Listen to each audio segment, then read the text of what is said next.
3 kitepti söz түрдө oku, ийгиликке жетесиң. Биринчиси Кур'ан-ы Карим. Китепсиз, бул китепсиз сен эч кайка бара албайсың. Бүгүн интернет тармагындабы, башка жактабы, телефондобу окуп жүр ар дайым. Автобуста чыгасың, таксиге чыгасың, пешком жүрөсүң, бар дайым окуганга аракет кыл. Куранга убакыт бөл. Куран чындыгында жардамчы, өтө чоң проблемалардан тосо турган. Акыретте да келип шафаатка турган бул Куран болуп эсептелет. Бүгүн көп Куран окуганды билбейт. Мусулманмын дейт дагы. Сөз түрдө окушуң керек болгон, бул биринчиден мусулман olarak сага парзың, карзың бул Кур'ан-ы Карим. Менин келечекке карата көз карашым, биз кармап турган мына китептер барып жоголот. Интернет, соц тармактар кааласак, каалабасак баары өтүп бүттүк да бул жакачы. Эми муну токтотуп болбойт, токтото албайбыз дагы. Бул китептер менин оюмча бүт кагаз түрүндөгү нерселер, кагаз жазуулар, азыр биз ручкада тетрадка жазып атпайбызбы, чынбы? Мектептерде бул китепти ачып окуп атабыз. Менин оюмча, буга эми 100 жылдын кереги бар да, эми мындайча айтканда, бул нерселер жоголуп кетет бардыгы. Биз каранып турган кагаз акчалар дагы бүт жоголот. Бүт электрондук түргө өтөт да. Биз айтайын дегеним, телефон мешитке бирөө кирип келсе, жаш балдар телефон чукулап отуруптур да. Мешит ойной турган жер эмес, телефон чукулай турган жер эмес деп куу бериптир. Ал жаш балдар негизи Куран окуп турган да телефондо. Ошондуктан көз карашты оңдой турган, өзүбүздү оңдой турган учур келди. Балким телефондо жакшы нерсе көрүп атат. Дароо жаманыга телефон чукул адам болбодуң. Билесизби, апалар бар, аталар бар, не болсо şu telefonundan дейт да.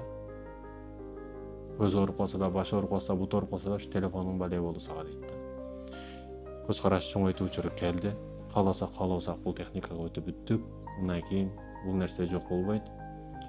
Кирип туура жактан ушул багытты бергенди жолун карашыбыз керек да биз. Экинчиси ойлон жана бая. Ойлонуп туруп бая. Жөн эле иштей берсең ал байыбайсың. Мисалы билесизби, фитнес клубка барат, 6 айда фигурасын чыгарып алгандар бар. Бирок бирөөлөр бар 6 жылдан бери, 12 жылдан бери стройкада иштейт. Ошо фитнестеги оор таштардан көрө көбүрөөк таштарды көтөрөт, бетон коюп иштейт. Бирок фигурасы чыккан эмес. Көрдүңүзбү айырмасы кандай? Фитнесте атайын ыкмалар менен, жолу менен үйрөнөсүң да, а бул жерде калган учурда кандай айырмасы жок көтөрө бересиң таштарды. Ошондуктан да ойлон жана бая. Ойлонуп туруп бая, бир нерсени кылардан мурда. Стив Джобс айтат го, мен акча керек болсо чуркап пешке чыгып иштеп кетпейм, биринчи ойлоном. Кантип тапсам болот, кантип ошол акчаны түбөлүктүү тапсам болот деп. Бүгүн адамдар түбөлүктүү ойлобойт. Дароо тапса, дароо жок кылса, дароо той кылса ушундай. 100 жылдан кийинки, мындан кийинки урпактары, небере чеберлерден кийинки урпактары аларды ойлош жок. Бул экинчи маселе, ойлон жана бая. Ал эми үчүнчүсү, биз бүгүнкү учурда өтө муктаж болгон китеп, бул Устаз Абдышкүрдүн Адам Адеби деген китеби. Бул медреседе мен чыккан учурда окугам. Бир отурушта окугам, өтө кызык китеп. Өтө кызыгып кирип кетесиздер. Себеби ар бир адамга тиешелүү кылып жазган да устаз. Ошо ойлонуп алып акчаларын эки жакты карап, келгенде эле ой келгенде жаза коюп, ушинтип өтө күчтүү жазган бул китепти устаз. Аллах разы болсун устаздан. Адам Адеби. Чындап адам болушту унутуп калбайлы. Ким болбойлу, кандай болбойлу. Бүгүн мактануу заманда өтө тездик менен жашап атабыз.